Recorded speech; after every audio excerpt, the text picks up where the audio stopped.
85%. So how do we do this? I think this is the thought which actually started coming in. Now, where are we getting into? I'm trying to change the slide. I'm stuck on the slide. Okay, got it. Okay. Now, I put down on my screen the focus, that sustainable agriculture, the waste reduction, environment protection, value addition, technology as an enabler. Now, the question here happens is, I am going to relook from the point of view of the tractor and the mechanization industry as we know today. Are we doing everything that will take care of the future? And I've talked to this even internally to my own TMA members that, we graduated from a tractorization into a little bit of mechanization in the last maybe 10, 12 years. Till that time, we are much more a tractorization country than a mechanization country. But even here, my request to my colleagues in the industry is that we have to change phenomenally, like what has happened to the car industry or two-wheeler industry and what is happening today, that technology is completely overtaking the current way of manufacturing, the current way of technology, the current way of delivering. So I was requesting my friends in the manufacturing that don't get caught short, because it's not only going to harm us and the agricultural economy of the country, but we are going to miss a fantastic future that India can become a world-renowned supplier of much more than agriculture mechanization, that just we are talking about agricultural tractors. Let me explain what I am coming to. See, today we are looking at farm inputs. We have got seeds, power, pesticide, water, soil, fertilizer. Now, I think the first and foremost stuff the agricultural mechanization industry need to do is, what can we do? I mean, what we as a mechanization industry do so that every seed we seed grows. In other words, how do I cut down on the wastage of the seeds? What is the technology I can apply so I can reduce the seed wastage? What is the same technology I can do for pesticide reduction, fertilizer reduction, water? I'm very unfortunate that I always say this in many of my talks. Water, when there is needed, nobody wants it. Nobody counts it. Nobody thinks it is important. And when there is a shortage of water, that is the time we wake up. I mean, this we see again and again and again. So the question of not only preservation of water, I think like the Prime Minister said, every drop of water, like every bit of seed, need to germinate and give us results. So what can the technology be used to make this happen at the farm level, in the input level? And, we always talk about power, and I want to talk to all the learned friends that I think power, the way we measured earlier, is going to change, because we measured power per hectare. But just imagine, in the same amount of job can be done with much less power. Then are we going to say ourselves that we are lagging behind the West? Or are we going to say that per horsepower I put in, I am able to do much more work? I think the future is going to be per horsepower of power I put in, I should be able to do much more work. And I will convert this into, I can plant so many seeds, I can cultivate so many acres, will be the linkage of power. So my request is, just don't blindly go by the sheer number of power, but look at what is the power contributing to your end result. Because I think that change needs to come in India. I'll explain why this. And not only India, I think it's going to happen into the world. That also I'll give you two examples, because I know Dr. Tiwari is just behind me. You'll be able to add on a lot more than all this. Then we have another area where we talk about farm gate and beyond, which I think has been talked about today. And the question is that, yes, whether it is a storage or aggregation or transportation, sorting or grading or market linkage, every single item today is going to be linked somewhere or the other to mechanization. Why do we say that? Storage is going to be a part of mechanization. I'm not talking about the storage like you have the Food Corporation of India or the CWC is doing. I'm looking at storage, which also includes sorting, grading, aggregation, and seeing that these things are maintained properly and the farmers get the benefit of each challan, which is going to be the value of food stored by them. That is the kind of thing I think mechanization is going to play an important part, both at the farm head and also at the hub and scope model. Now, many a times when I even talk to my own colleagues in the farm mechanization, they don't look at the sorting, grading, storage mechanization as something part of the mechanization, because I won't blame anybody for the simple reason that we were all tractor manufacturers for a very long time. We were not even making implements and equipment till about 6-7 years back, because it was reserved for small scale industries and for cottage industries at some point of time.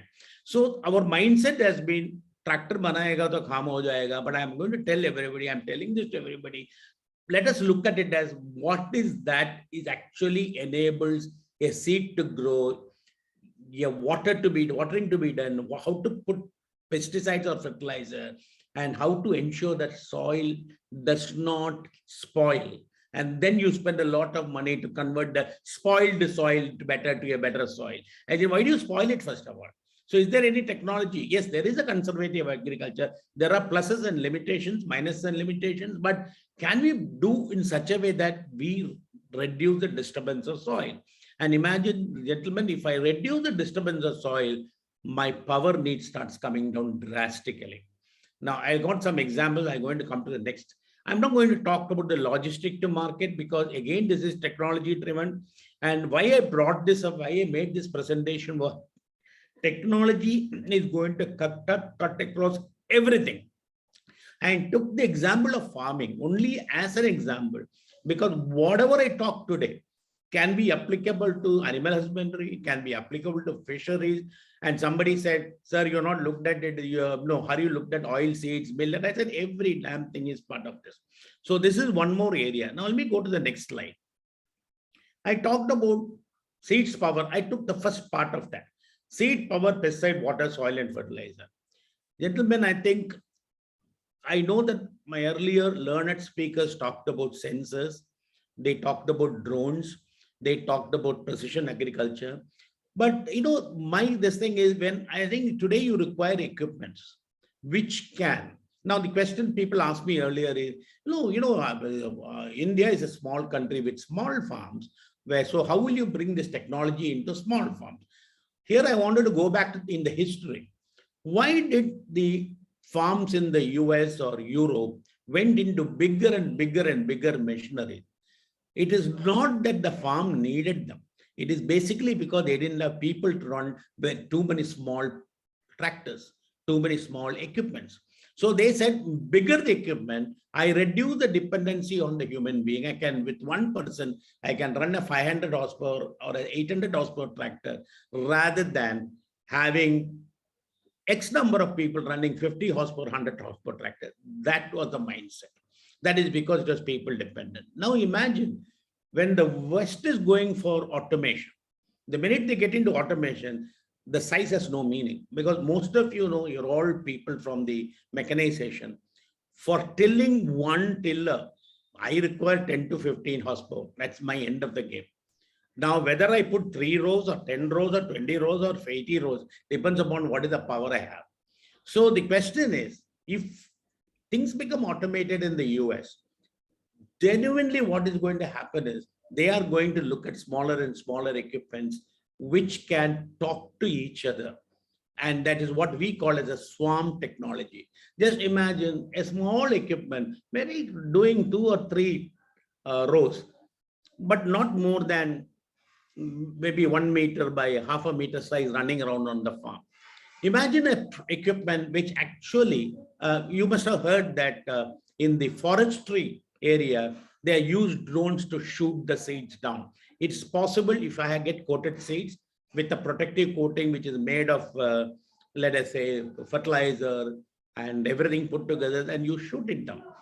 This actually eliminates complete tillage. Now, my look at it, things will start changing where you don't have full-fledged tillage gets eliminated with this small equipment. The logic, a small equipment of that size can work in a 1 acre farm, it can work in a 1 hectare farm, or we can work in 1,000 hectares. Only thing is there'll be many more of the chotu fellows running around, talking to each other and covering areas which something else is not covered. So this is not far away. Then the question comes to India. India has been extremely good in mass production. When you are to, the numbers start increasing, what is our strength in agriculture and mechanization even today? Less than 100 horsepower, because that is where the volume is. Now just imagine if 50 horsepower tractor is divided into 10 acres running around. 2-3 things happen out of this. First thing what happens is when the power starts coming down, the drawbar power starts coming down with the technology and the way you plant it, it also means that you can really get into solar. Many countries can use solar. Example is weeders. Weeders, I don't know how many people you know that many small weeders have started coming into the market, which is completely, weeding is the biggest problem with the drudgery to the human being. The weeders are starting coming around. It used to be battery operated. Now they are putting solar panel. So it just quietly runs around. Whenever there is a sun, it charges. Otherwise, it runs around. You can work 24/7. Most important. These are the changes I'm anticipating in India. And I think India will drive this. Because why I'm saying India will drive this is when it comes to mobile phone, when it comes to internet, where mass can utilize and the volumes can run big, India has done extremely well on technology and quality, even compared to China. So that's an interesting thought. I want to leave it with you because you are the people behind the academics also. We talk a lot about drones. In fact, many of the things I talked about, I've done my own personal experiments and working with farmers, we could save something like 40% of fertilizer, even 50% of fertilizer by utilization of drones. But I see there is one problem in drones, the nozzle design. I do not see anybody focusing on the nozzle design of drone so that whatever I spray go to the intended area. I think that's one area which I genuinely think not only we, a lot of the world lacks around in the nozzle design. So this is one area I think India need to concentrate. They're all small items, huge volumes, because there has been an estimate which says that India will require $5 billion worth of drones in that market will be that size in about 5 years. And world will be 200 billion. So I think this is the question we have to look at. Then, of course, I don't want to get into the photometry, spectrometry, infrared, everything's relating to precision agriculture. I'm not getting into AI, MI, because maybe I'm going a little beyond the pure mechanization part of it. But MI and AI is going to help phenomenally when it comes to robotics on mechanization. Now, why robotics and mechanization? Again, I'm looking at small robots, and which is what I call a Lego-matic robot. What is a Lego-matic robot is you can put together a robot the way you want for your own application. I know work is going on. It's not, the problem is quite a few startups are doing it. Quite a few universities are trying to do this. But I think this needs to be driven by the industry and the government as a volume game. Till that happens, I think we will find it little difficult for pushing technology in these areas. Coming to the next, I talked about all this: storage, aggregation, transportation, sorting, grading. Now, identification with the AI, I think it is going to make a huge difference to farmers.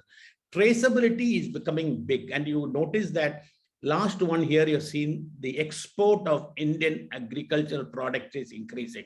And our estimate is this will go much more if you can give a decent traceability and ability to convince the people who buy from abroad that these products are extremely good. And traceability will only happen if you have a good AI model, if you have a good system, what can look at trace it right back like a blockchain to the back and bring it in saying that, now we do this in a particular area, and we personally do it in our own company on tea.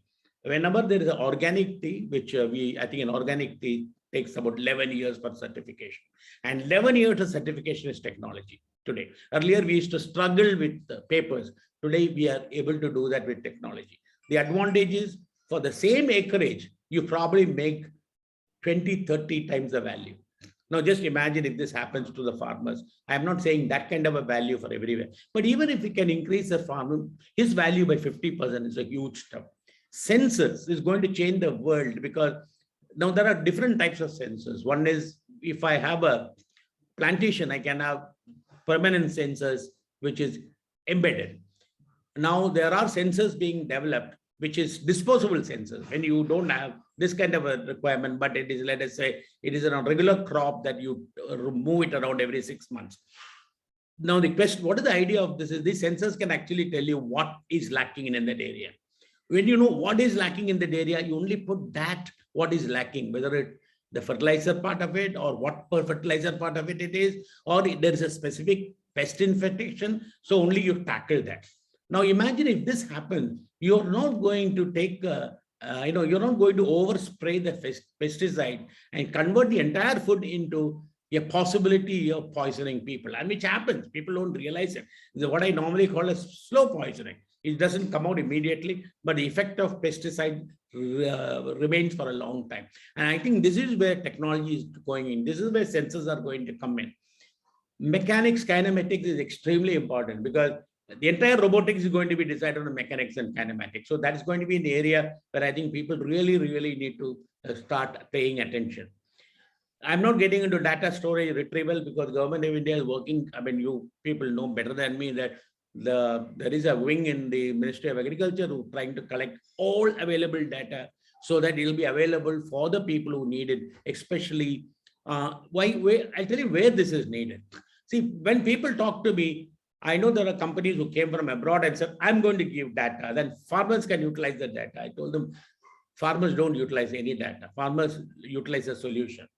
That means you give them M number of data, they are not interested, because many a time they come to you when they already have a problem. When you already have a problem, you need to give them immediately, you need to really give him a solution. It's like going to the doctor and he says, after analyzing it, you give you all those medical reports and x-rays, you can do nothing about it. I tell him, Baba, dawa de do mujhe. This is exactly what farmers is asking us to do. So what happens is there will be one level, maybe government or a super provider which will give the data.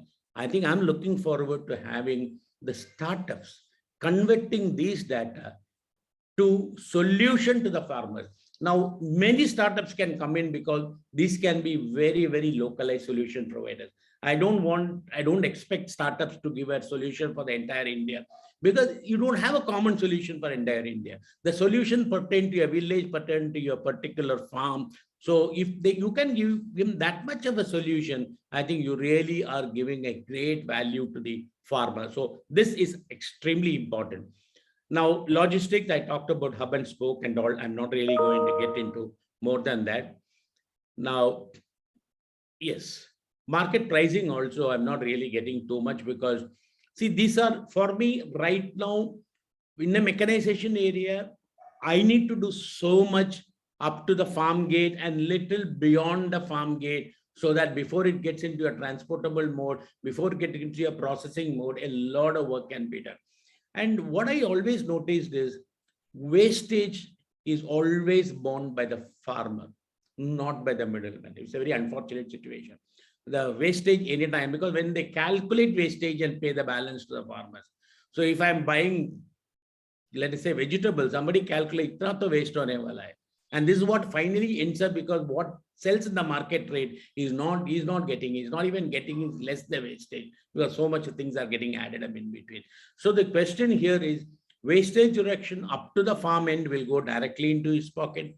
Beyond the farm end and going to the processing is going to help the nation, as far as concerned, to make that nation wealthier. And I know all those schemes of the Atmanirbhar Bharat with respect to agriculture, what happened, including the processing zones, including the money government is willing into spending to the process, made a huge difference as far as an individual I am concerned. Because my logic is, if government puts 1 rupee and gives the freedom for the private to work, there will be people willing to put 4 rupees, making it 5. Because the question in agriculture in India has always been, if I invest, will it be a stable investment? Will I get my produce to convert on time? Can I process it round the clock? Now, when I talk about processing round the clock, gentlemen, one more very, very important aspect comes in picture. When I talked about this thing, actually, I'm ending this, so the rest is annexual. So I'll just going to one question I need to answer here before I close my talk. We talked about custom hiring centers.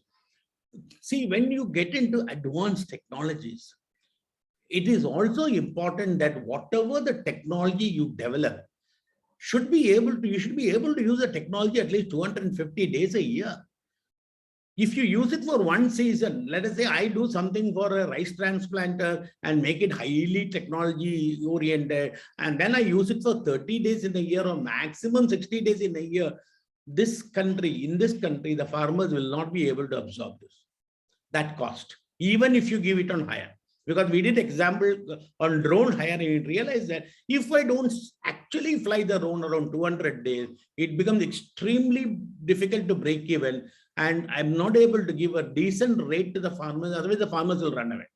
So the question is, whatever the equipment we make, whatever the technology, what we do, that should be able to multitask. In Indian conditions, multitasking is going to be more important than sub-optimization of perfection.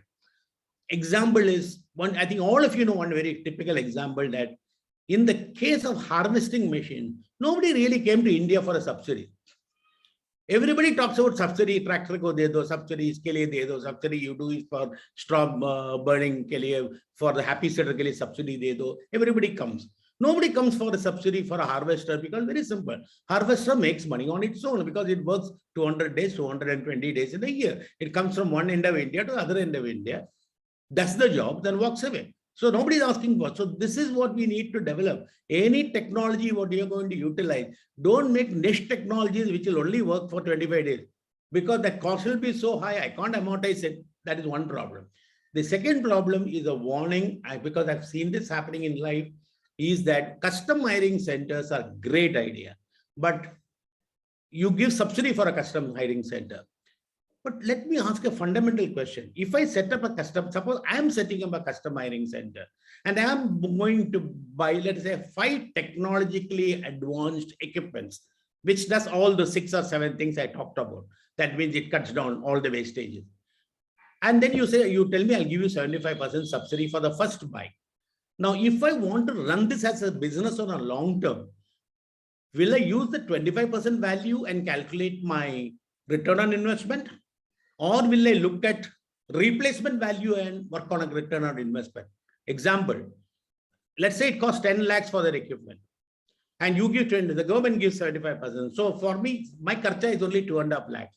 Now, do you think as any industrial person, will I use the 2.5 lakhs to calculate my return on investment, price it to the farmer? No.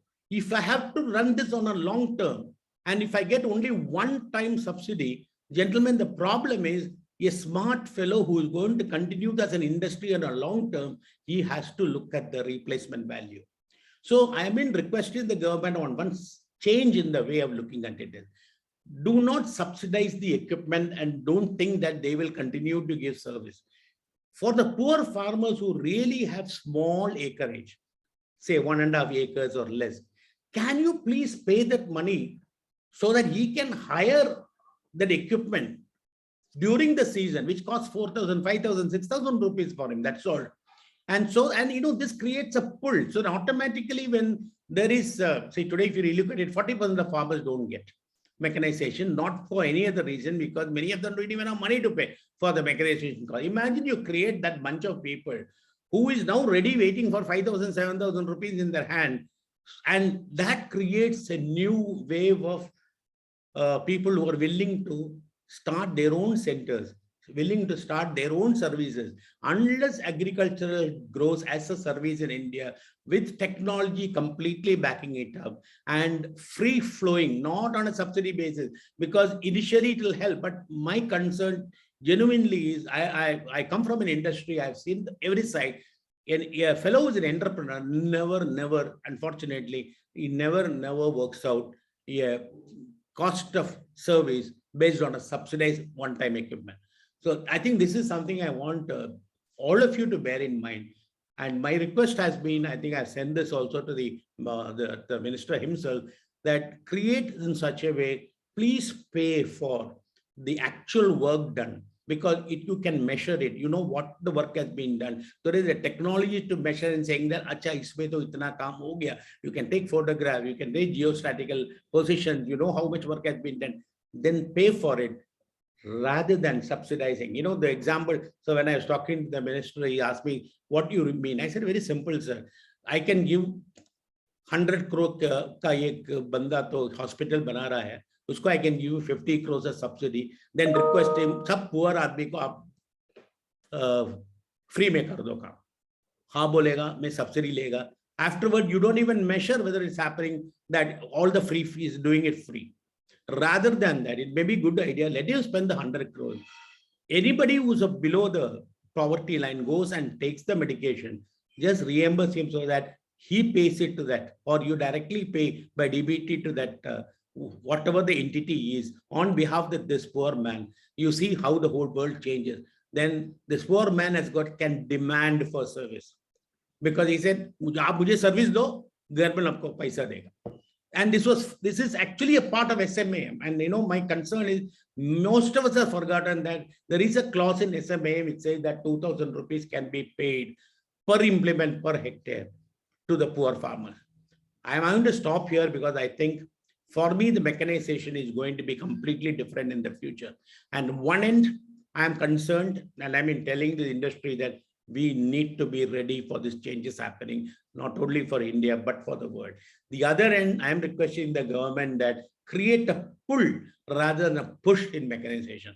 Push in mechanization doesn't work, and I don't want to say it openly. This money goes to the wrong places. And whenever I talk about tractor subsidy, tractor falana, I know exactly what happens. I don't want to talk about it, but the reality is that need to be cracked. And the money, the service need to go to the small farmers. The only way is what I said, let the farmers ask for a service. Let the service be provided by a normal service provider. And once the service is provided and the work is done, let the DBT goes to the renter or the service provider. The world will change. Thanks a lot, sir. Let me stop here. Thank you, sir. Thank you very much for your enlightening presentation, especially raising many issues, especially changing how the industry has to change and the system has to change, complete system of mechanization has to change. You have brought in a number of issues.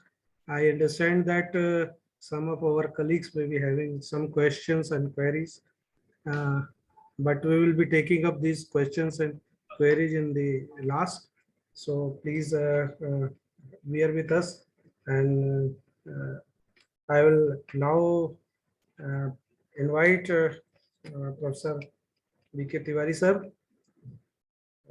Before inviting him to give his presentation, he doesn't need a introduction, at least in this particular group, but I'll just try to give some highlights of its achievements. Professor V.K. Tiwari, as you all know, is heading IIT Kharagpur, and today only I knew that he has also got the charge of IIT Bhubaneswar. So congratulations, sir, for having these two IITs in your kitty. He is throughout IITian, right from BTech to PhD. He has got all his academic degree from IIT Kharagpur, and he is the first agriculture engineer to get this post of director of any IIT. He has been working in the field of ergonomics. He has a lot of consultancy work in the field of ergonomics, then tractor system design. Then for last 10 years or so, he has been working in the precision agriculture area, and he has a lot of collaborative research he has already taken with the tractor industry and many other industries. And I will not say he has got a number of rewards to his kitty. So I just invite sir for giving his presentation on mechanization, smart agri mechanization, how the things will go in future. So we have asked him to give his talk on challenges and opportunities for smart farm mechanization in India. Sir, Tiwari sir. Thank you. Can you hear me? Yes, sir. Okay. First of all, I would like to thank the organizers, particularly Professor C.R. Mehta, Director C.I. Gopal, Professor Dr. Agarwal, and I'm very happy to see that our ADG Kanchan Singh is also here. I can see Karan Singh and then other people here. I do not see the DDG, but I'm very happy that my friend Keswan and I love to hear him 5-7 minutes back. It was very nice to see him. We are yet to meet physically for a long time to come. And I could also get some of the ideas that what he's trying to throw as to how the mechanization should be pushed through the government. Well, friends, I have not planned anything for this particular talk, but I think I have jotted down some of my slides in such a way that we would like to collectively understand what challenges and opportunities are there for smart farm mechanization, because that is the requirement of the day-to-day. Well, I was wondering, in fact, I saw that it is on 4th, that is today, and yesterday I was worried and talked to our Dr. Mehtaji. I was thinking that it is the other day, but when I saw it is 4th, I was very happy. Friends, I have jotted down few slides, so I would just take the help of slides. But before we take the help of slides, let me tell you that today is the age of agri-business. We have to take this thing in the form of a business. Otherwise, the farmer will not be having his income double or triple or 4 times. Because the traditional crop rotation, which we have been talking of, which we know, and the normal problems of timeliness of operation of the items to be given at the right time, the constituents of the inputs which have to be given at right time, right quantity, and the right environment. I think these things are now the thing of the past, because these are the things which have been talked of. That's not going to help. Beyond that, something is required for the farmer. In fact, we have to make the farmer think that what he is doing is not only agriculture and just producing something and getting food out of that. He has to think that this is a business. He has to think and worry about each and every paisa that he invests in that. He has to think of why should I spend more money when I can do with the less money? Why should I not invest in many other things and see that I get the outputs in such a way that I'm in a position to earn more out of the same field. We know that the population today is about 7.3 billion of the whole world, and we have grown from 53, maybe in 1947 or so, we had something of the order about 36 crores, and now it is 138 crores or so. Now we also know that there has been shrinkage of the resources, particularly the land resources, which are the base requirement for more production. And in view of this, we see that the population growth exploded in such a way and the land has shrunk. Therefore, we have to have some sort of a complementary idea in between these, because unless we think of these together, it's not possible to have enough food for the people. While we say of enough food, we also say that the losses of the food right from the farm after harvesting, and then by the time it reaches onto the table of the person, I think a lot of losses take place at the transportation level, at the storage level, and then at the processing level. I think each of these needs to be plugged so that the energy spent in all these things must be taken care of. The energy spent is quite high.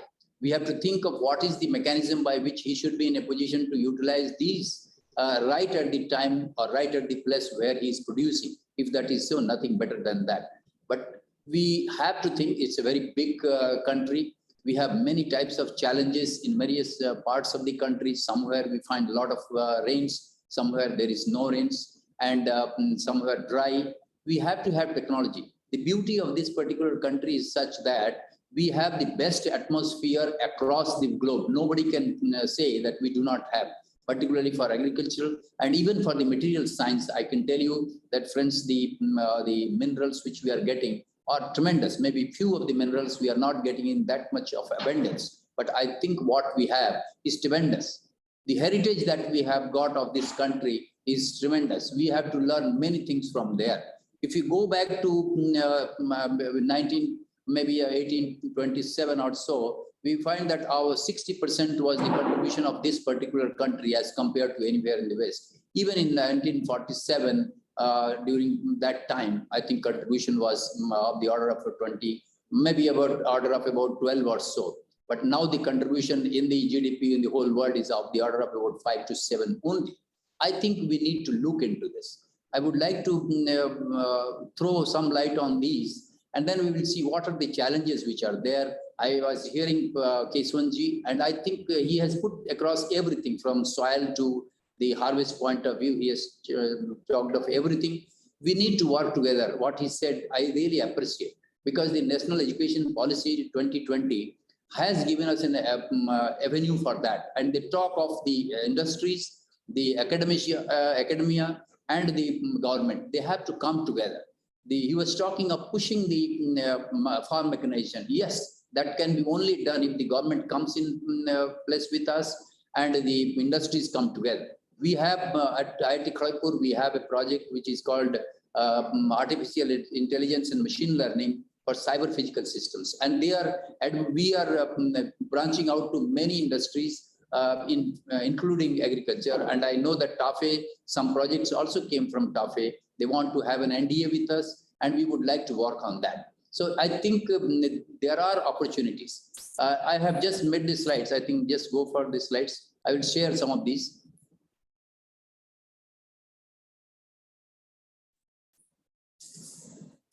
Yes, I think put it full, and then go to the challenges and go back.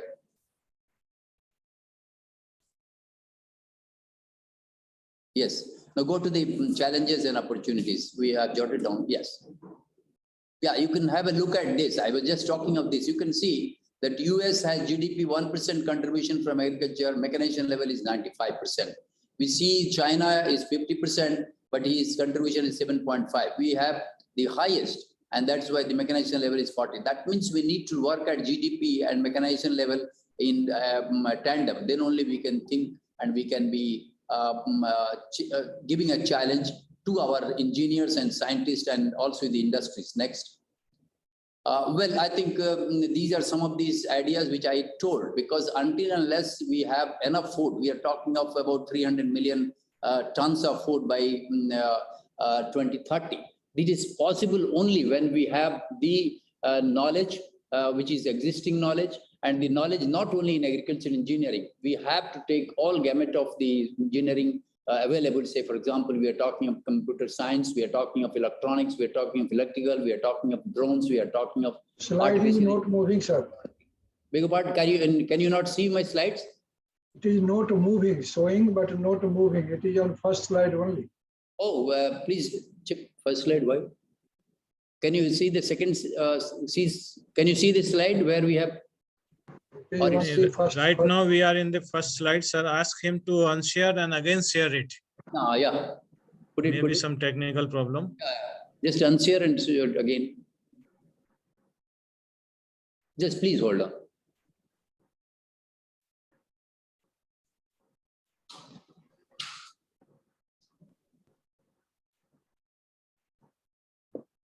Unshare this first.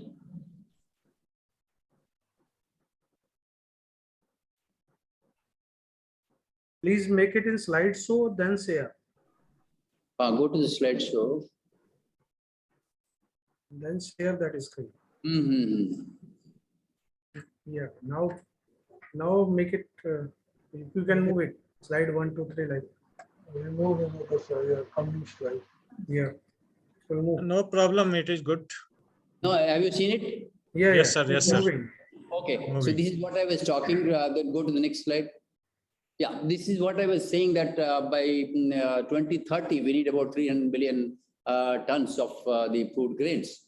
Go to the future needs. Next. I think I will just put these. See, what I was thinking, this smart farm mechanization, I was thinking that it's smart in the sense we are talking of a technology which is smart. S, if I say S could be for sustainable, multi-purpose, and then affordable and repairable technology. Because until unless if you have use and throw sort of a technology for the farmer, I think that's not going to help. And therefore it must be repairable, or it can be used for a long time of period of time. And multi-purpose. See, sustainable, it has to be sustainable with regard to the size of the farm that he has. If the size is very small, I think few people should come together, and then we should have the appropriate technology, either rented or whatever is the case may be. But we should be thinking of a sustainable, multi-purpose, affordable, and then repairable technology. This is today I thought, why not think of this technology when we are thinking of the whole smart farm mechanization? The smart must talk of this acronym sort of thing, that sustainable, multi-purpose, affordable, and repairable technology for farm mechanization. I think I have put down, just go to the other slide. Yeah, next, just go back. I think I have put certain challenges and opportunities has been put in the, go back, go further. Yes, this is what I have said. Actually, I was thinking that I modified, say they put it at that location itself. Smart farm mechanization, the challenges. We have challenges like this, some technical challenges, non-technical challenges. If you go to the non-technical challenges, the financial support. I think I was hearing Keswanji, he was talking that the financial support has to be there to the farmer. Farmer is either a small farmer or slightly medium farmer, but he may not be having, if you're talking of a drone technology, if you're talking of apps, maybe it will help. But if you're talking of an intelligent machine, how he is going to use that, what sort of financial help is required, or what sort of support is required. Cooperative farming. Yes, I think until unless you, because the small lands, it is not possible under the conditions which is existing at present in the whole country. We need to think of something of this side. And maybe I would say that it should be advocated on the farm itself with the farmers of that village or the village cluster itself. They should not be somebody else.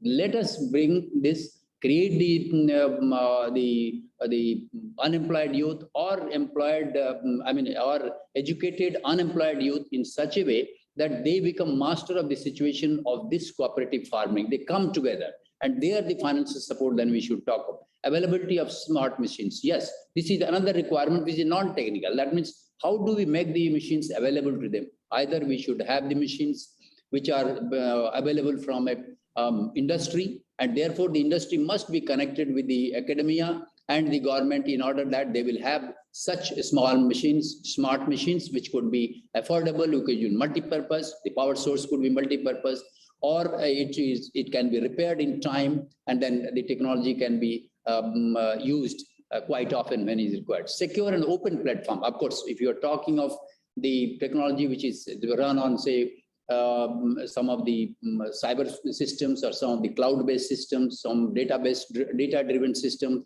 I think you will require a platform to use on them.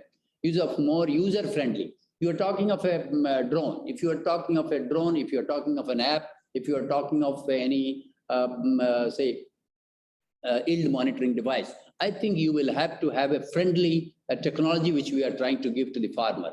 There will be a need for the skill sets of the farmer to be also developed, because the farmer is not aware of this. Maybe he's having an Android phone and he has a smartphone with him, but I think he has to be, his skill sets have to be oriented in that fashion. If he is talking of irrigation, he must know at what is the time I should irrigate my field, what is the time I should be actually giving my seeds, fertilizers, and what will be the effect of that. If I delay this, what will be the effect? I think these are the challenges which we need to give to our technical friends here. When we are talking right to use the data, he should be able to know the, we are talking of the easy control and open data access. Of course, those are the non-technical, which will be not very much in the hand of the farmer. But what is there in the hand of the technical people, here is the scrutiny, security and privacy of the data.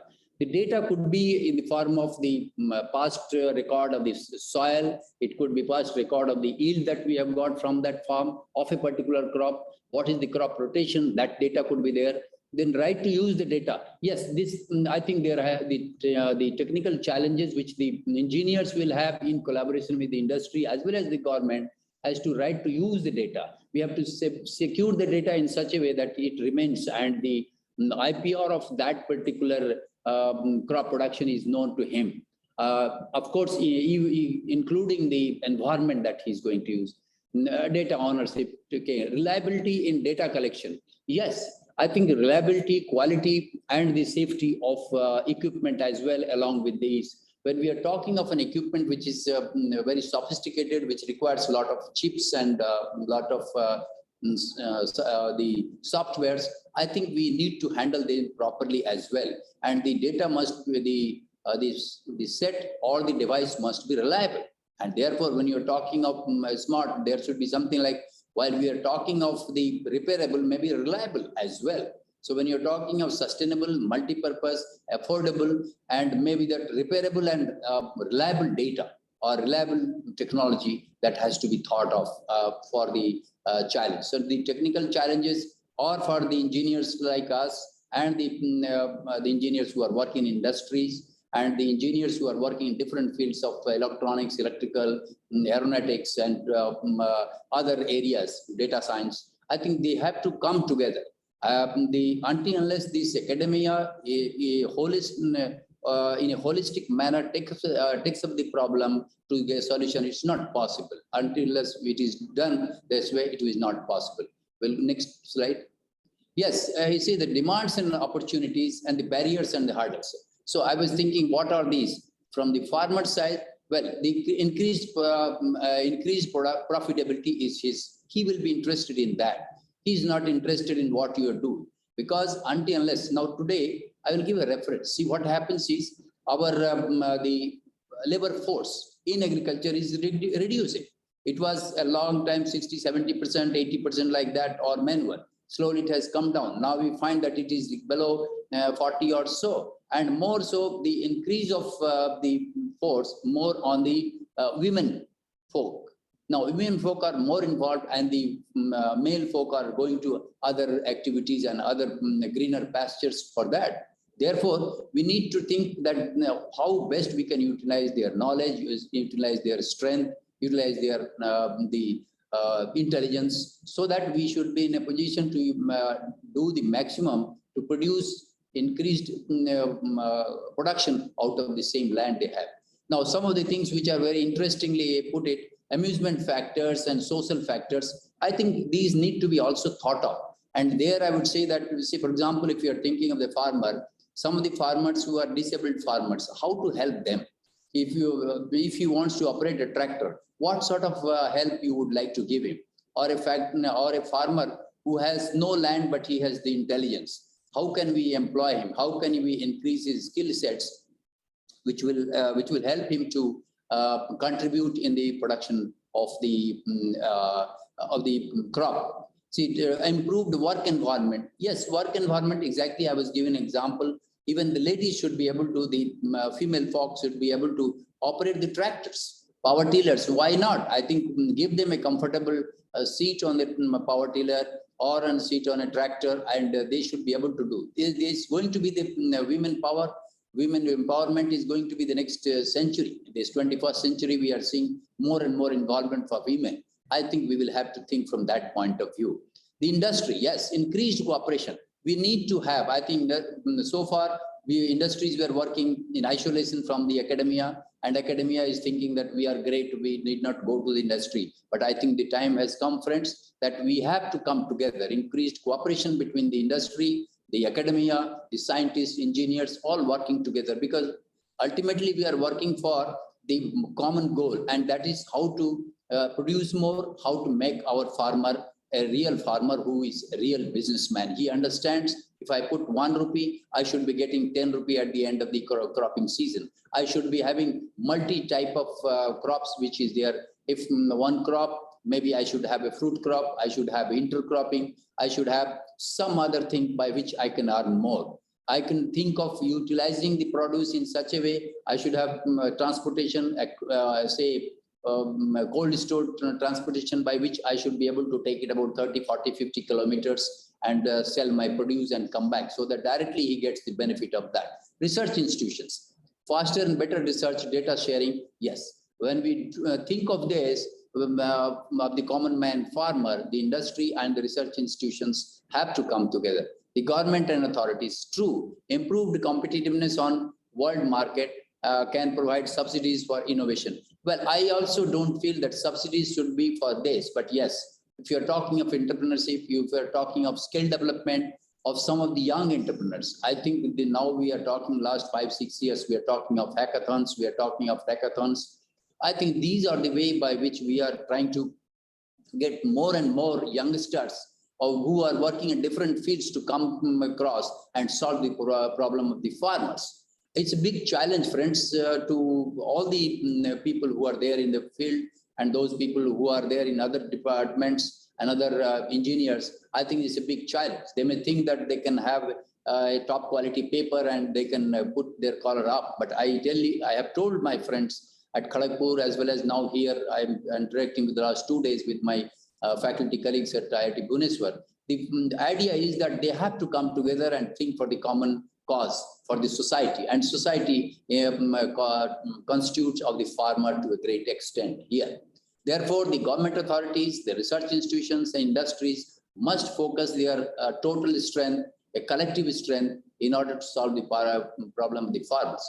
Now, some of the barriers and hurdles, yes, likelihood, too expensive investment. No, I think I have said that it should be affordable. The technology is smart when you're talking of it should be reliable and it should be affordable. So while we're talking of affordable and reliable and repairable technology, you must think that how much is the cost. We have to bring down the cost.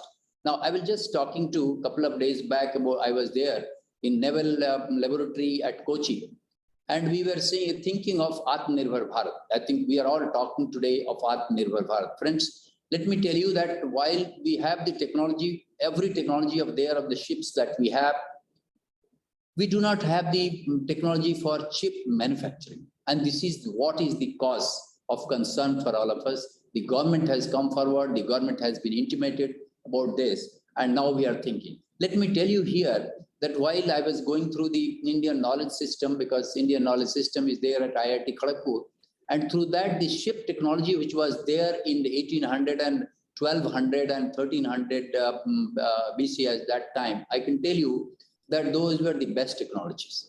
You must have heard, I must tell you here, you must have heard of that Vasco da Gama invented India. It is not true. In fact, one of our scientists had gone to the UK, and he happened to be going into a library where he found the diary of Vasco da Gama. And you know what was written in the diary?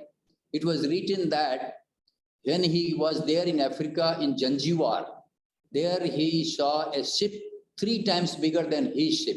And then he wanted to know who is that person who is owning this ship.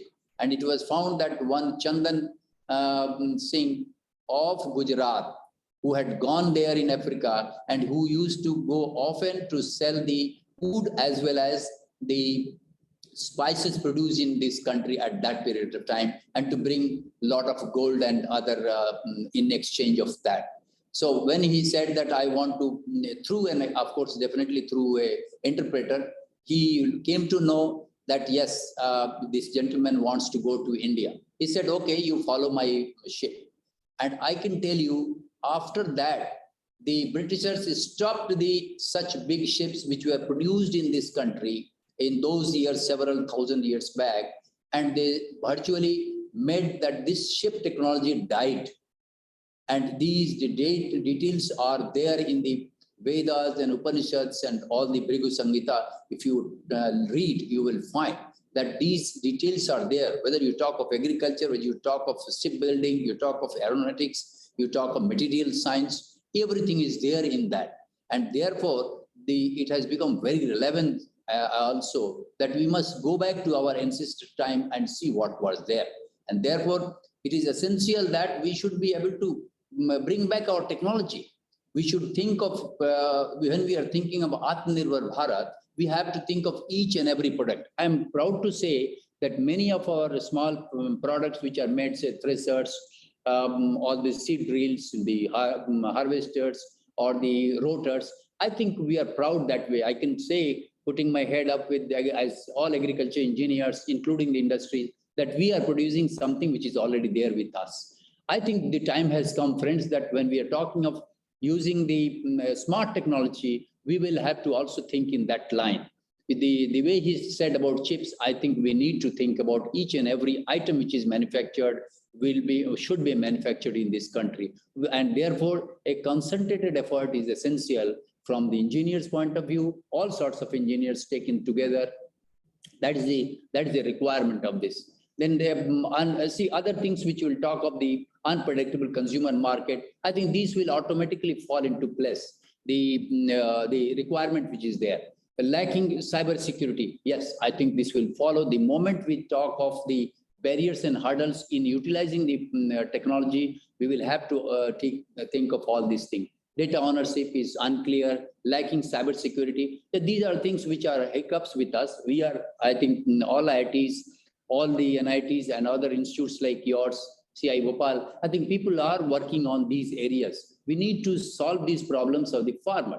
The farmer must have a secure data. He should be able to operate with his tools. We are talking of artificial intelligence. We are talking of machine learning, and we are talking of the IoT. We are talking of image processing. I think all of you know a lot of work has been done at Kharagpur, at Bhopal, at the Ludhiana, at Coimbatore, and many other places, Delhi. I think people are working this line. The concentrated effort is there, but there needs to be a concentrated, more intense effort is required from all the corners. The government, which is either ICAR or any body that we is talking of, the government. Then we are talking of the industry, relevant industries. The tractor industries, I would request tractor industries to come forward, because the small manufacturers are not in a position to take the risk. I think there has to be a hand-holding of these industries, the bigger industries with the small industries, so that they grow together. It's not that there is a competition. I'm confident there won't be any competition, but this hand-holding will take both of them faster towards the growth. More and more opportunities will come. If somebody is thinking that I will have a drone and human people will not be required for spraying, I think that's not correct. More opportunities will come. We can go back to the situation when 90s, when we introduced the harvesters, in the late 2000, when we were talking of the laser guided land leveler. We were talking of this, but now it has become a comfortable tool for us. We are in a position to save the water which is there by using the laser land leveler. I think the technology will come. There has to be a will to do it, and there is need for these the constituents of the government, the universities, the industries to come together and fight for it. Next. Well, some of the technologies I think I need not show, you might have all seen. We are working in the various areas of artificial intelligence, machine learning, and cyber physical systems. I think all of you have seen. We are using the small things which are available, but I still say that we are not working to the extent that it should help the farmer. The farmer still has to depend on some of the chips, some of the gadgets which he has to purchase from outside. I think there is a need. We have to work in a time-bound fashion. Maybe next 3 years of time, I think the technology, the engineers have to take up and see how best we can do. The engineers, the manufacturers, the industries should come together and see that these products can be manufactured, each and every product. Maybe electronic industry should come together with the tractor industries and the government and the academia. They should come together and work for these, so that each and every part is made here, even cheaper than that, and maybe manufactured here, so that we can just get it anytime we require. The farmer cannot wait. We all know he cannot wait. He has, if something goes wrong, there is some downtime of a particular machine, he would like to get from the market immediately and repair it and go ahead. So I think there are many things to be looked after. I think the challenges are more, but there are ways to solve it. I'm sure the friends who are there working in these industries will definitely come together and make benefit of this. Well, with this, I would like to close, and thank you very much for giving me the opportunity. If there are any short questions, I would like to answer. Thank you very much. Namaskar to all of you. Go back to the answer these. Thank you, sir, for your very informative talk. Now, sir, Chairman, sir, whether we should have the questions right now or after the your address.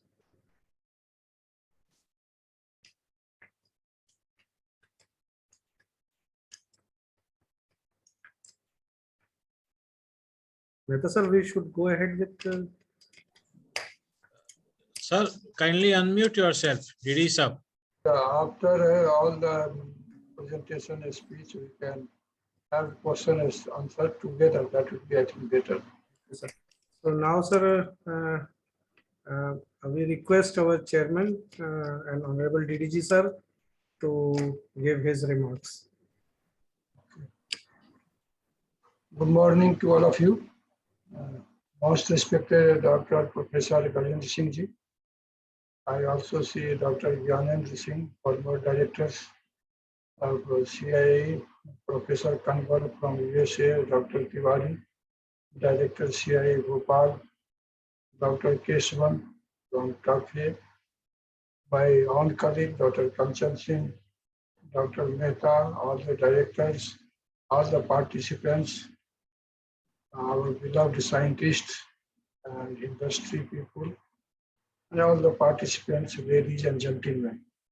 It is a very auspicious occasion in our country. This occasion will continue for next 25 years. That is called Amrit Kaal.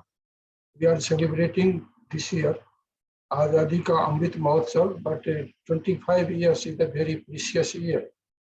You must be knowing that our Prime Minister is, Honorable Prime Minister is visualizing very big things that India must be again the same as it was the guru of the world after 25 years. And we had shown the presentation and to work on that direction.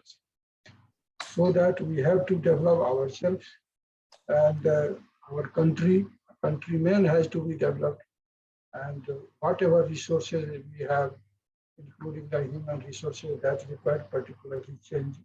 And the change is not in incremental form. Our Honorable Prime Minister again and again say he does not want delta X change. It should be quantum jump in each and every aspect of the life of the India and Indians. This is really the mechanization, that national campaign on agri or farm mechanization. But as Dr. Keshavan said, most of the time we forget the post-harvest mechanization. So Dr. Sahab Keshavan ji, we have renamed many times, and even in document now that we say pre and post production mechanization. So everywhere that mechanization should be there. It is in record in ICR now. We are writing here and there everywhere. Pre and post production mechanization, that is the complete agriculture. But here also many times we find that soil water conservation is left out. So we always know, all agriculture engineers and technologists who are involved in agriculture, even the agriculture scientists, agriculture farmers, know that simply by optimizing, by managing the input, that is soil, water, plant relationship we have read in the BTEC itself. If we manage them properly, then only 20% of the production can be increased. Nothing more is required. Only the proper management, optimization of using the all engineering interventions. So that is required. Friends, you must be knowing that India is surplus in everything, most of the things now, except the wild seeds. Exactly, if I say that 14 million ton, we are in shortage of the wild seeds. And the government has given the target to us to achieve that. But I say that agricultural engineers have come together with the industry. The 20% increase in yield of that wild seed simply by using the machinery and input management can be increased to about 35%, about 35 million ton wild seed is there. So around if 20% can be increased, we can increase about 7 million tons without giving much more input, much more exploitation of nature's resources. So on that we need to think of. Then also harvesting, post and pre-production are addressed very easily. But harvesting is in between. Many times farmers and people say that it is not their field, post-harvest people say that it is not their field.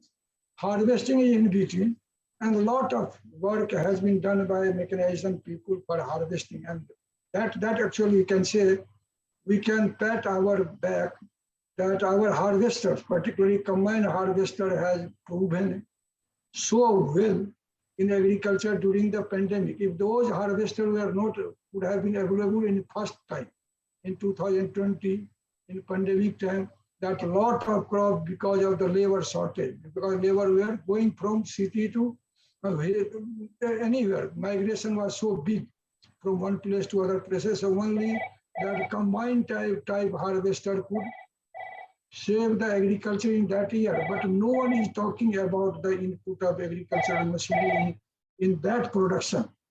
Everyone said that agriculture did the best, but all best were zero if we are not harvesting using the combined harvester. And that was only the things which saved the agriculture. So that point has to be bring into the forefront.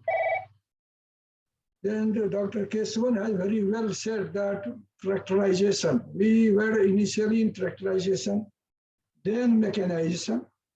Now we should immediately, as soon as possible, should move towards automation. I always say that we should talk only now automation, sensor, robotics, AI, everyone is talking. So we have to not only talk, we have to work on that. And as some of the Dr. Tiwari or Dr. Kesavan said, that most of these sensors are coming from outside only, even we are not making many chips. And government is roping on that. So our agricultural engineers have to work towards even development of electronics, automation, AI. We all are talking, but we are not doing anything. Just we are trying to buy from here and there and apply here and there in a nitty-gritty form, but not actually developing the things from the root which actually is required. Many times we also say that drudgery and we are always reducing the drudgery, but we should always talk to increase the comfort instead of talking and putting in each and every machinery tools, instead of talking the negative terminology of drudgery, we should talk the comfort. This tractor, this tool is giving 90% better comfort than that and that machine or tools. So that give always the better signals in the mind of not only ladies, women, workers, but also the workers who are weak in their strength or their health or whatever. So earlier also in one of the National Academy speech, I had told that we should change in our literature everywhere, that instead of reducing drudgery, we should talk about increasing the comfort level. And how to define the comfort index, that we all have to work together, including the industry.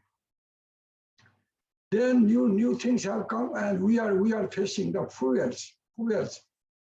Government has given the task not only to the chemical engineers or other engineers, but it is also with the agricultural fields, that how to compensate the requirement of fuels, that is petrol, diesels. And agricultural waste can very easily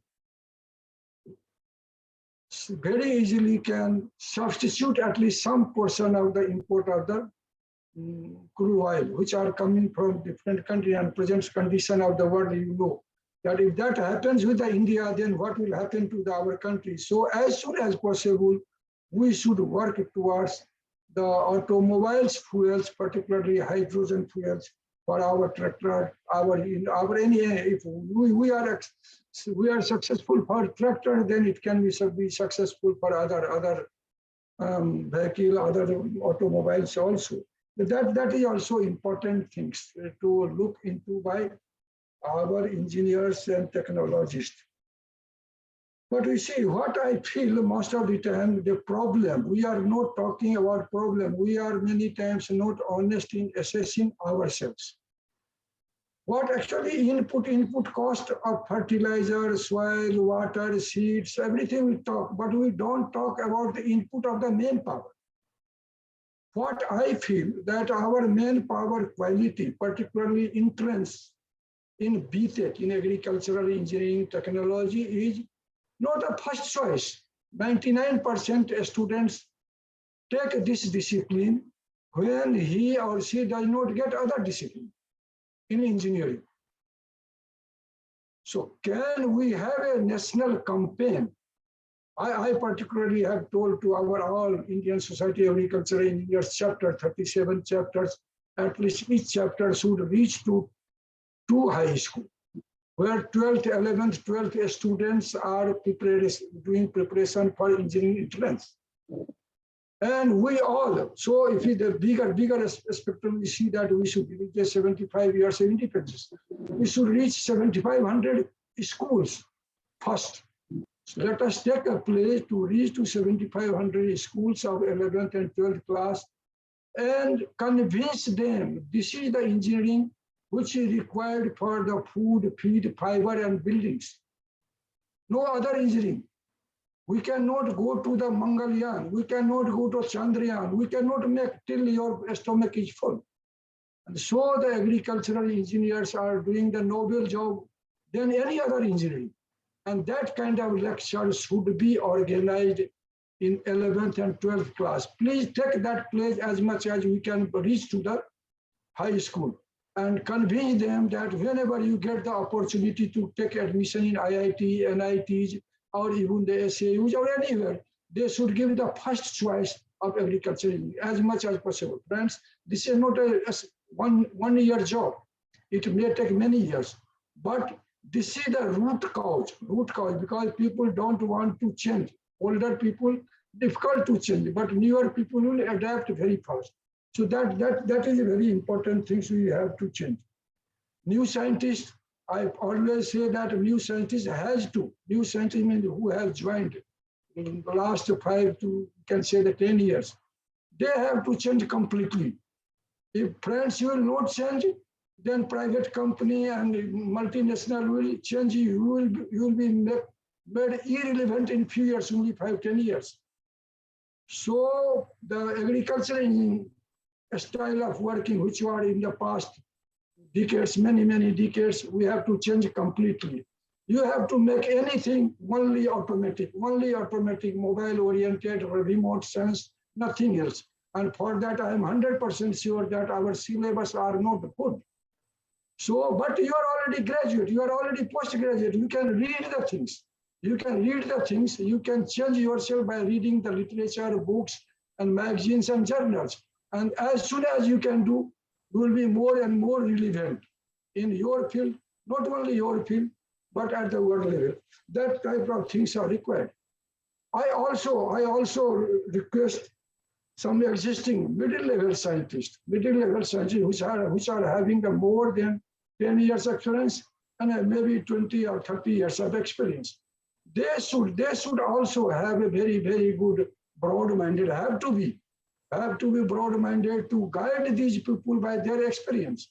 Many times what I have seen that people who are on the chairs and heading many things, they say that हमारे time में ये नहीं होता था, ये तो बहुत smart बनता है अपने आप में. Kindly, we have to change ourselves, our attitude. We have to guide them. What are the problems we have faced? Can we take the place that our younger should not face that problem? Many times people think that अरे हमने तो ये face किया है तो वो क्यों कर रहा है? So we have to change our mindset. The person who are having more than 15, 20, 30 years of experience and heading the different institutions. So that is actually required. Then I also request the experienced scientists, experienced professors. We are going to open a window in ISA, Heaven Consultancies, or with the help of the retired experienced scientists who are really goals of our professions. And they can also contribute by patting the things, by giving the idea, by guiding the things. Because you see, experienced persons can guide you any field. That is 100% sure, everyone knows. So all three wings of our main power who are working, that have you tapped fully and consciously. I say consciously. That is the required. Then you know that awareness program is required at each and every village. I say each and every village, not even Kasba and I will say the blocks and district. And here industry and institutions should come together. Because institute which are particularly government institute cannot afford much funds for those kind of work. But industry can, under the CSR fund, they can do. So many times industry think that they can do themselves. Institutes think that they can do themselves. But both are integral part of this kind of work, social welfare. There we have to go together. I request the institute, industry, vice chancellor, director, whoever is here, and industry icons, they should come together, make a forum, make a committee, or make a group which can go in 7,500 villages till 15th of August, because we are celebrating, and we can tell them that why this agricultural engineering machinery implements or processing is required. They can adopt the things when things are, of course, they will understand and it will be profitable. So that kind of things are required.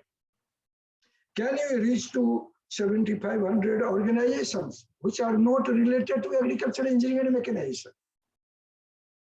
I have kept my own task for 4 or 5 years that people who does not know about the agricultural engineering mechanization does not give much importance.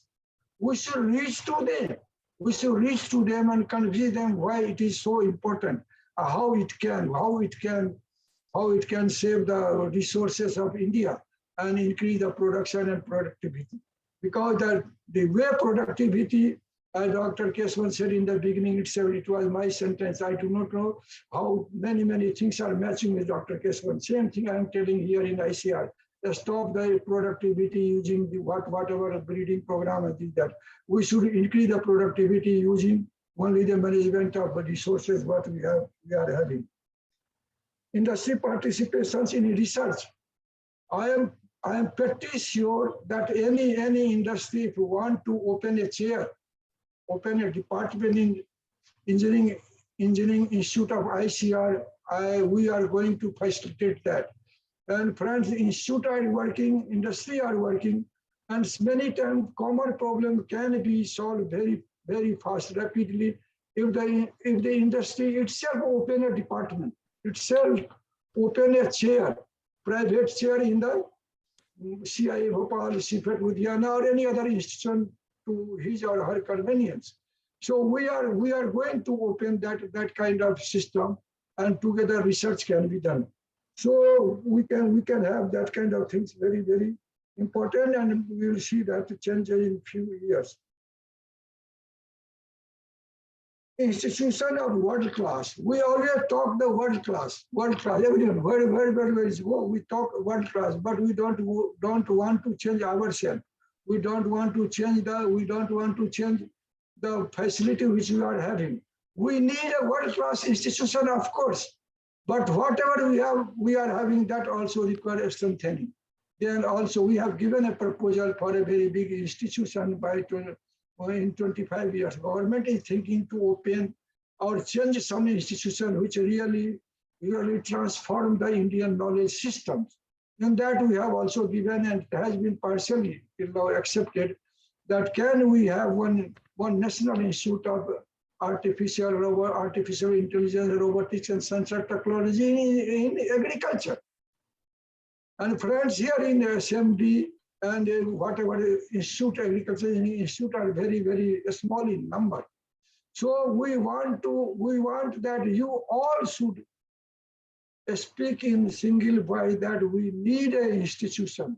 Particularly this government listen more from the industry side. If the industry talks more that they need this kind of institution with the collaboration of, we have given there also that industry can collaborate in establishing that institution.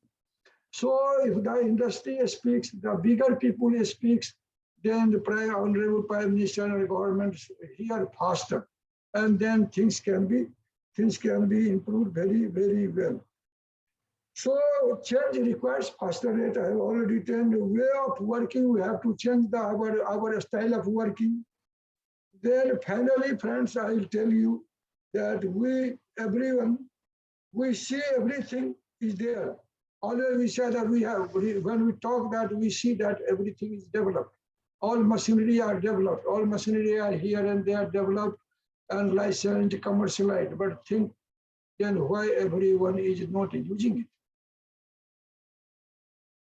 Is it not our fault? Or is it the fault of buyers? Usually buyers buy the things which he see and feel that he or she should have this. But the seller has to reach the buyers. Seller has to. So we are the seller in this case. Whatever machinery, technology, whether it is storage, whether it is soil water tools and techniques, anything. So we have to go there, friends. Finally, those technology, machinery are our child. You have given the birth of that child. When you talk about your children, your own child, you keep caring your child till their marriage. Or even after marriage, you care for your grandchild. So why not we should take the play that whatever one machinery, take one machinery. Take one machinery, whatever you have developed, that is your child. Keep that machinery or technology till it graduated at least. And graduation, I mean, they have been adopted by at least by 7,500 farmers or stakeholders, whatever. So once it is graduated, then you can leave your technology that it is graduated. So now this technology can sustain, this son or daughter can sustain after graduation his or her own. So your machinery or technology can, after graduation, can sustain his or her own. So after 7,500 person have adopted that pledge has to be taken by each and every, and that can only be done under CSR using the ability and funds of the industry and knowledge, wisdom of our scientists and our institutions. So massive drive we have to conduct, and that massive drive, this is the best time. That is the Amrit Kal. In this Amrit, we have to put to each and every mouth of this Amrit, which can sustain India and be a very good stone to be proven as a world guru in 25 years. Thank you very much, Dr. Mehta, for organizing, particularly calling the Dr. Keswan and Dr. Tiwari, very renowned person. And also I am very happy that Dr. Gajan Singh, Dr. Kanbar, and Dr. Gyanendra Singh, these all stalwart are here. We need cooperations, help from all of you to bring the agricultural engineering and technology, whatever related to this field, not only agricultural engineering, I mean here. All other things very, very faster rate, change within 4 or 5 years, so that we should not be irrelevant in next few years. Thank you very much. Thank you, sir. Thank you for giving very nice elaboration about how to go about in future for another 4 or 5 years and how we should go ahead in the field of farm mechanization, not only in the mechanization, rather in the field of automation. We are very much thankful to you to giving this direction, and we hope that under your leadership we will be moving fast. Now the floor, we are keeping the floor open. Yeah, Gajendra Singh Saab is interested to say something. Yeah, so we are just keeping the floor open for our seniors and all others who have joined to.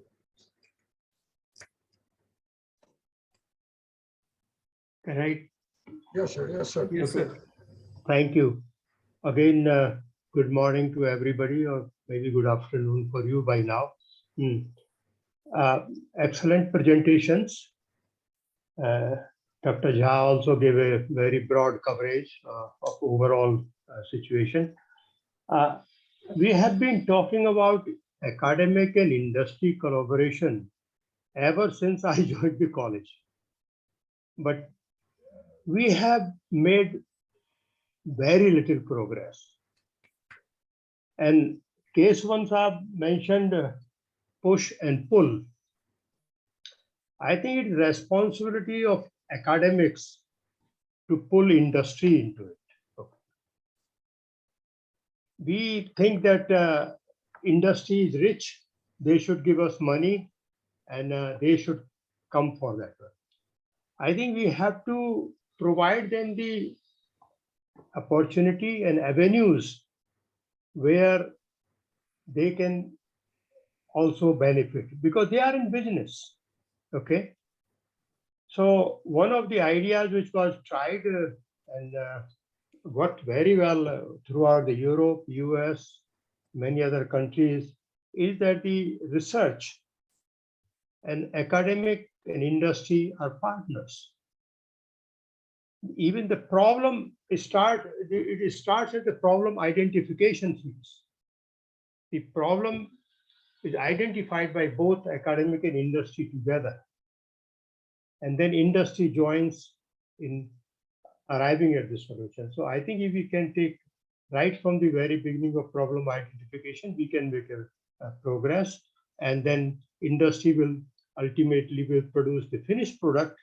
Academic research institutions can produce a prototype and go up to that level. The second thing I hear many times that our horsepower of 2.45 or 2.5 kilowatt per hectare is low and other countries have more. I think the message is very clear from Mr. Kesavan that seem to be we have enough tractors, means the tractorization is done, but not enough mechanization. So we have to increase the use of this available power. In addition to increasing the power availability, but we have to increase the use of this power. And that is the multitasking and all those avenues of it. So I think not always keep on pushing the more numbers, but more, because we are using 500-600 hours a year of a tractor, which is relatively low. We don't compare with the Japan, where they use only 100 or 200 hours a year because their farming is a weekend farming. There are very few full-time farmers in Japan. I think the idea of the institute in the precision agriculture, automation, using advanced technologies, this idea has been discussed almost for last 10 years. And as a matter of fact, 3 years ago at a PAU Ludhiana, the Vice Chancellor's Conference, also this was a major item. And IIT Bombay, IIT Kharagpur, Professor Tiwari was there, Adi Narayana from IIT Bombay. There are many other people who are in this technology area have supported this idea. There was a team of 5 people who worked out. So Dr. Jha, you can dig out those documents and I can help you that this idea has been there around. And I think there is definitely a very urgent need to have an institution of that type under your division. I think I'll stop here, but I just want to mention that recently the Asian Association for Agricultural Engineering, which was in China, started in Thailand for 20 years, then 10 years in China, has moved to India. And ISAE and AAAE are working together, because this will provide us a platform to take agricultural engineering technologies and agro-industrial equipment produced in India to the whole Asian region. I think we will all work together to promote our Indian technologies throughout the region. Thank you very much. Thank you, sir. Now, if anybody has any question, I think Dr. Sahu has raised his hand. Please. Thank you. Sir, after listening to so many stalwarts in agricultural engineering, so my thought process goes that agricultural engineering as a profession, not about academia, not about industry, not about anybody, as a profession, do we have a long-term plan, long-term goal? Do we have a medium-term goal? Do we have a short-term goal? Say long-term goal, as Dr.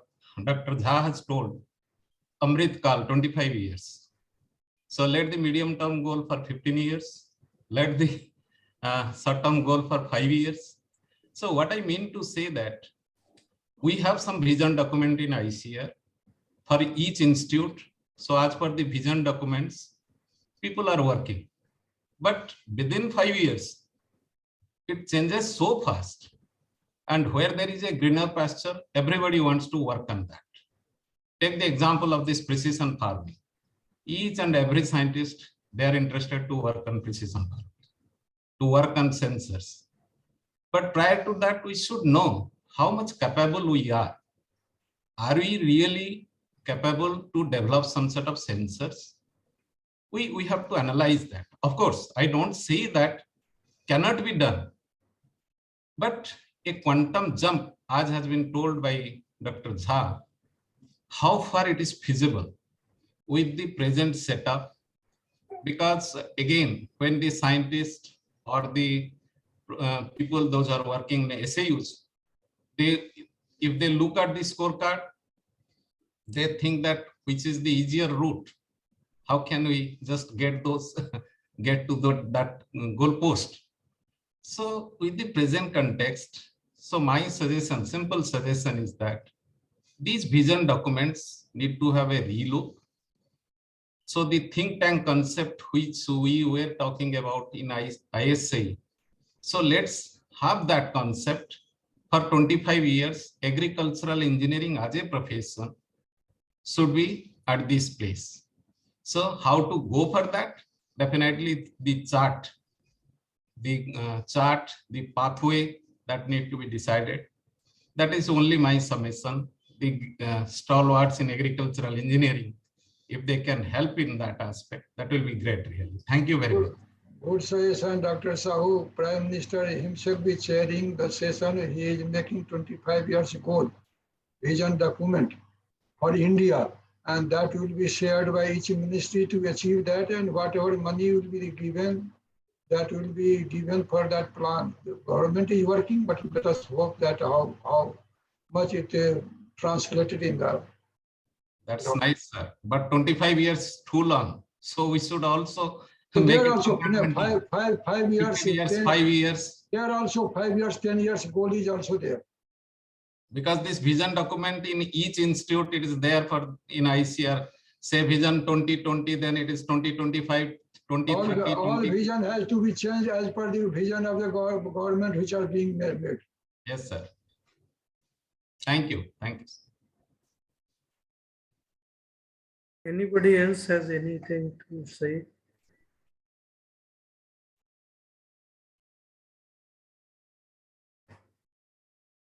Sir, unmute kariye aap.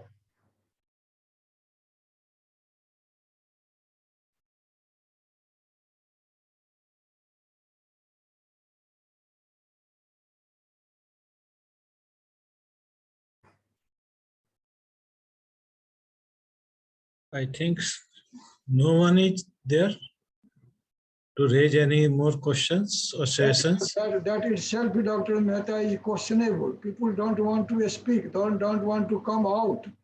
That is our job, to bring them out. Yes, yes. Actually, even Dr. Sahu has raised the right question, and for that purpose, I may like to just brief him that we have prepared one 5-year plan also for agriculture mechanization of our country. So agriculture mechanization includes farm mechanization as well as post-harvest mechanization both. I wanted to, anyone from industry, also more people from industry other than Dr. Kesavan. Can I say a few words? Yes, sir. Yes, sir.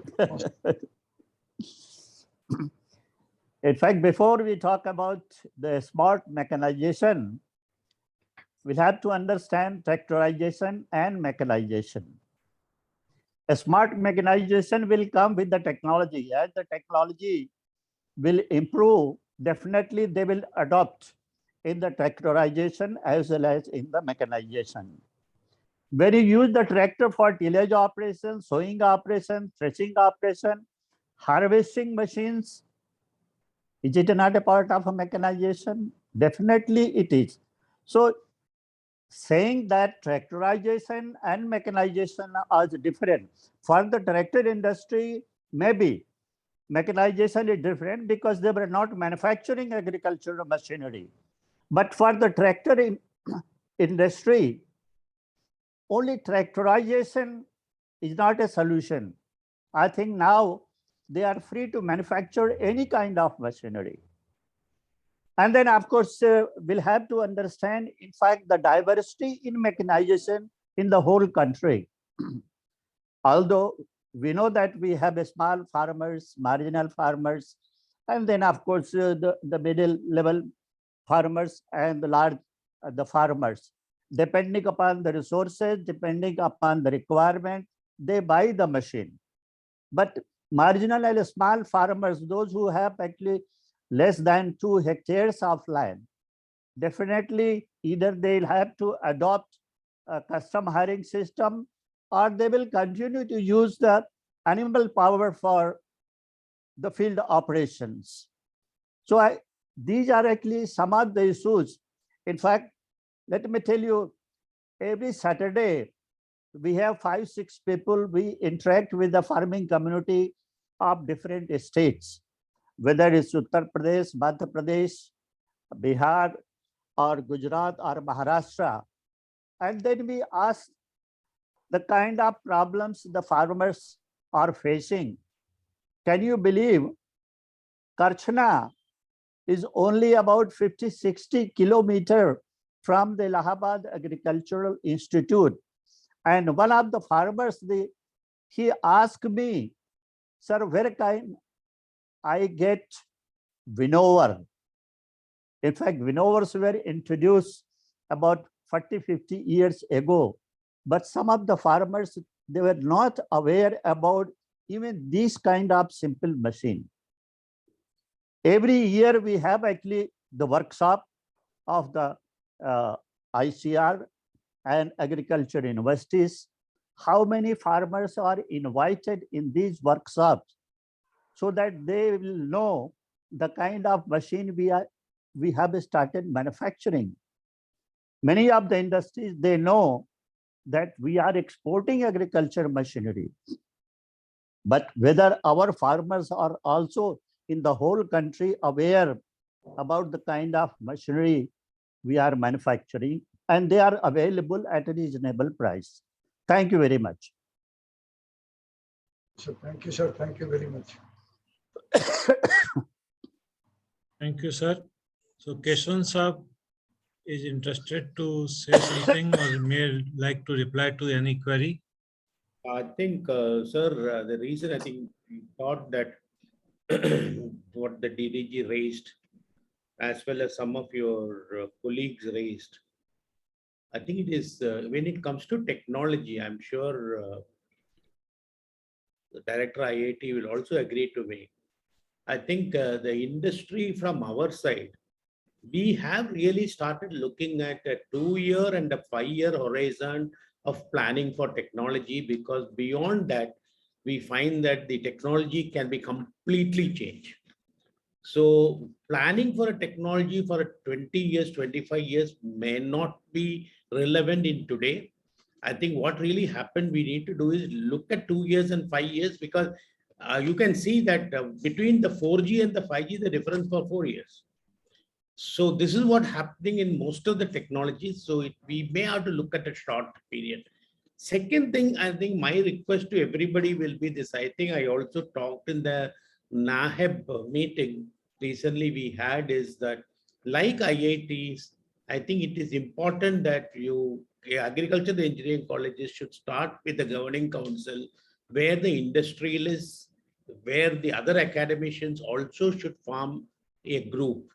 Because because unless we start planning that the children, the education and the syllabi of the children completely changes to tackle all those things what we discussed today, we will not be able to catch up. Because today the agricultural mechanization is not just a simple mechanical aspect. Yes.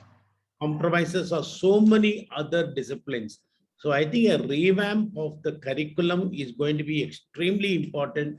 I'm not saying they need to know how to design a sensor, but they need to know how to use a sensor. They need to know what sensors are available. They need to know what are all the measurement techniques. So I think that application knowledge need to be brought to the agricultural engineering students today for tomorrow. I think that's going to be very, very important. I think a relook there. And this is where I genuinely believe that a governing council with the industrialists and others can really help to say, what does the industrialists are looking for tomorrow? See, IITs benefited because a lot of close work happened for a long time back. It's not today. And I know that both Madras IIT, Delhi IIT, Bombay IIT were working in this concept for a long time. I think we need to do that in agriculture, because agricultural engineering is also becoming cutting edge. And I think we need to accept it's going to be cutting edge. And the advantage here we also get is we can also look at what does the international agricultural people look for. Because that's also another important thing we have to look, because our technology not only need to satisfy India, but I think benefits can even come from abroad. So I think this is going to be very important. So a relook of that, my genuine request will be a relook of the current education system, and the syllabi can be an interesting thought process. And also another request I placed before many of you is create individual universities as a center of excellence for one part of agriculture. See, when I visited agricultural colleges, sir, I realized that most of the colleges try to do everything what others are doing. I think that we need to stop. And I said, create one agriculture engineering colleges. They can be expert on agricultural sensors. Another one can be expert on agricultural nozzles. The third thing can do expert on some other areas. This is what the universities abroad have done. So you can go to University of UC and say, okay, these are the expertise where we can go for that. Otherwise, we tend to do everything. Everybody will tend to do everything, but we will not have the high end of technology or high end of knowledge sharing possibility. Let me just park it here, sir. Just for a thought process, I am telling this. Thank you. Dr. Nachket wanted to say something. Yeah, thank you very much for giving me time. It was an excellent deliberations and thought-provoking kind of points coming out. My query is again to Mr. Keshavan. This is related to one of the data that I was listening to yesterday, that India has now crossed its record. A new record has been set in export of food grains. And it is expected that because of the problems in Europe and Russia and all, our wheat export will also increase very significantly. Now, in this context, what type of solutions industry is expecting from us, from agriculture engineers? Because you see, wheat is now ready for harvest. So since I am from Post-Harvest Institute, so naturally my inclination is towards those problems. But you can say that what are the, because two things is there. One is immediate export of wheat, and another is in the coming years, we will increase our export of food grains and other commodities. So in that context, what is the expectations of industries from the research institutes? Okay. Can I, any more? Yes. No, that's all. That's all. Anybody else has got then? See, sir, from the industry point, first of all, let me start. India has always been an accidental exporter. Let me put like the accidental prime minister. We have been always been accidental exporter because we never planned exports in the past. Sometimes you think we have excess, we export it. Sometimes we think we have shortage, we stop exporting it. First of all, I think after this current government, we have started looking at export as a consistent business because the fellow buys it, he's a customer. He cannot say, मेरे पास है तो देगा नहीं तो नहीं देगा. So I think that's it. It's really a change. Number, I think what the technological side, I think we'll definitely will be looking at it, which I explained to you. In order to be consistently good in any exports, we need to ensure that the quality is there. In order to ensure the quality, there are two kinds of quality, the physical quality and the perceived quality. The problem in India is sometimes our perceived quality is bad. Sometimes the physical quality is good, but the perceived quality because of past experiences. So this is where, sir, the technology, which I explained of traceability and ability to showcase is going to be important. At the same time, areas like, sorting, grading, and proper storage. I think these are the areas I think academy has to really come in and say, can you create, what I'm trying to create a value group of students who are really able to get the value business in the value addition sector where you create a traceability, storability, so that the customer knows what he is getting.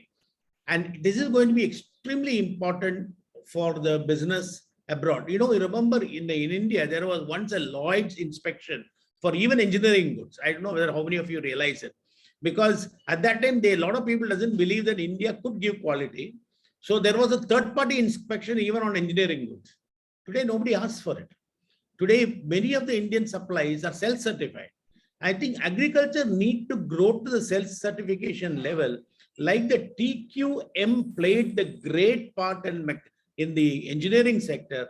I think there is a requirement of a TQM playing a great part in the agricultural sector. The TQM comprises of all this what I talked about. So I think if you can create a TQM moment, that's who else better create than people like you. Create a TQM moment, put down the SOPs, what is to be followed.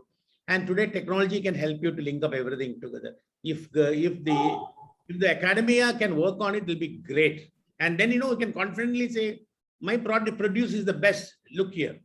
And the one best example today I can give you is our COVID certification.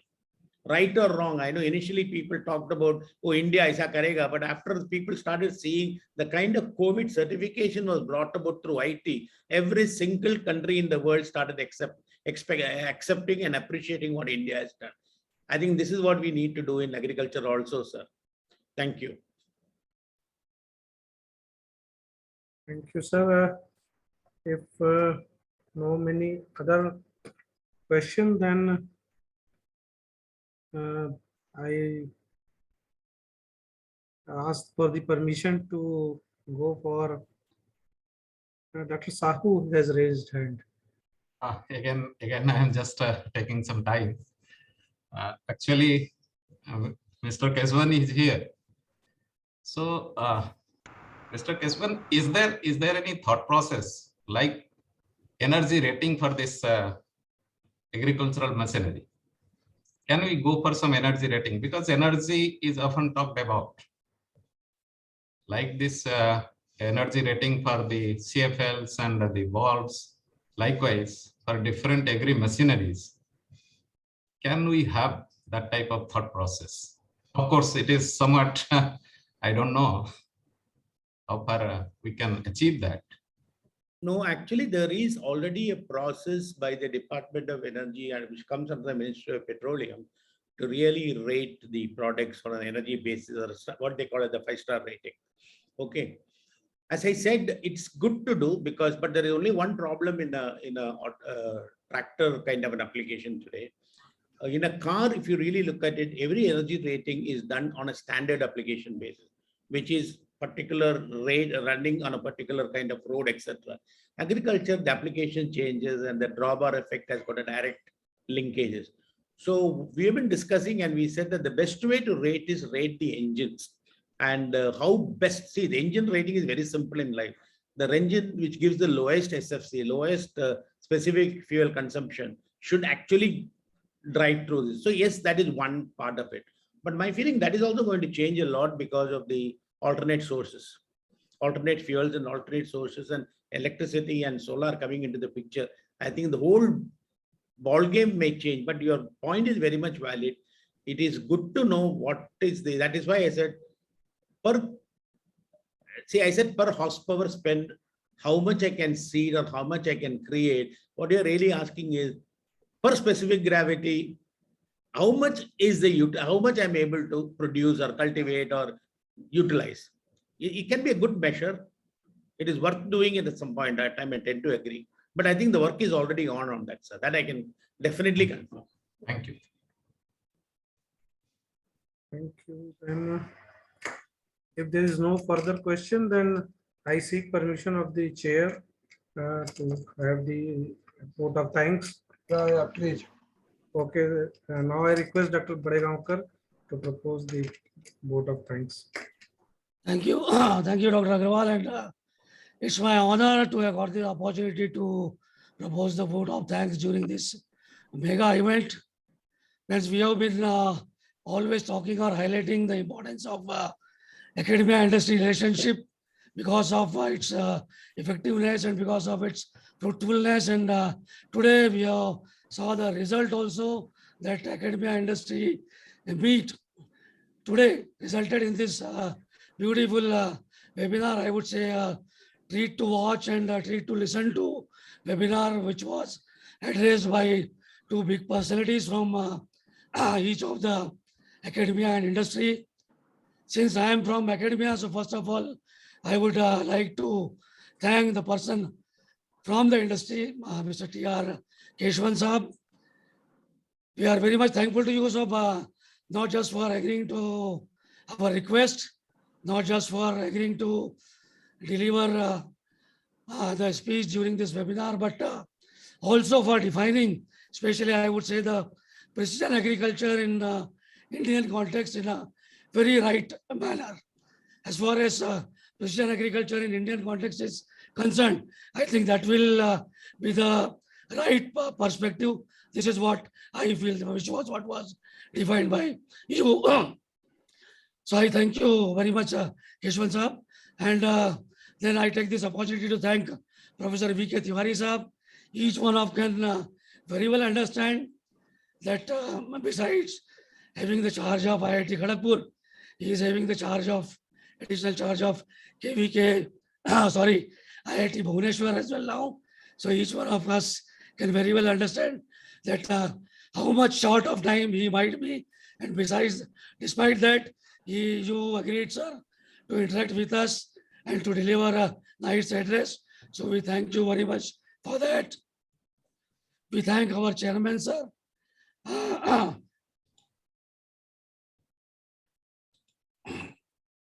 Jha Saab, chairman, sir, as far as this national campaign is concerned, I feel this has been your brainchild, and CI was given the responsibility. And CI has taken initiative, and since 28th March, throughout the country, different activities have been going on. And today, this webinar was in the form of conclusion of this national campaign. I thank you very much for taking this initiative and inspiring us to take up different activities all across the country. Very soon, today itself or by tomorrow, we'll be submitting the complete report that how many events were organized throughout the country and how many farmers in all they got benefited through this initiative. As a president, I say you have mentioned about lot many plannings, and chairman, sir, I am pretty sure that academy, industry, and on the third side, our ISI, that is a Triveni or the Sangam, will definitely yield a lot of good things in the years to come. I also take this opportunity to thank our co-chairman, sir, Dr. Kanchan Kumar Singh, for his inspiration. I take this opportunity to thank our respected seniors, Professor Gajendra Singh, Dr. Kavar, Dr. Gyanendra Singh Saab, former Director CI and former Vice Chancellor Chitrakoot Khadi Gramodyog Sansthan, especially for their participation. I take this opportunity to thank all the scientists and manufacturers and distinguished participants who have glorified this webinar through their presence.